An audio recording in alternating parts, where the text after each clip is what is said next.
আজকে এমন একটা আমলের কথা বলতে চাই যে আমলটা করলে জিন ভূত পেতনি যত শয়তানের চক্রান্ত রয়েছে সকল প্রকারের শয়তানের চক্রান্ত ওয়াসওয়াসা থেকে আপনি বেঁচে থাকতে পারবেন যদি সকাল এবং সন্ধ্যায় বিসমিল্লাহর সহিত সূরাতুল ইখলাস, সূরাতুল ফালাক, সূরাতুন নাস এই তিনটা সূরা তেলাওয়াত করে আপনি হাতের মধ্যে ফু দিয়ে পুরো শরীর যদি আপনি মাসহ করতে পারেন সকালে একবার সন্ধ্যায় একবার, তাহলে আপনি সকাল থেকে সন্ধ্যা পর্যন্ত শয়তানের চক্রান্ত থেকে নিরাপত্তা পাবেন।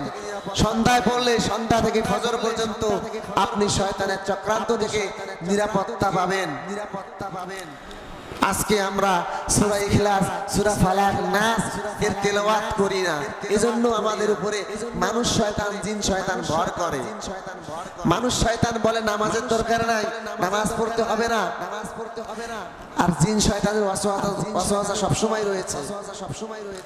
এই শয়তানের চক্রান্ত ওয়াসওয়াসা থেকে বেঁচে থাকার জন্য আমাদেরকে সূরা ইখলাস, সূরা ফালাক, সূরা নাস প্রতিদিন সকালে এবং সন্ধ্যায় তেলাওয়াত করে পুরা শরীরকে মাসহ করতে হবে। তাহলে জিন ভূত পেত্তানি সকল প্রকারের বদ নজর থেকে বদ আসর থেকে আমরা বেঁচে থাকতে পারবো। আমাদেরকে আল্লাহ সকলকে আমল করার তৌফিক দান করুন, আমিন।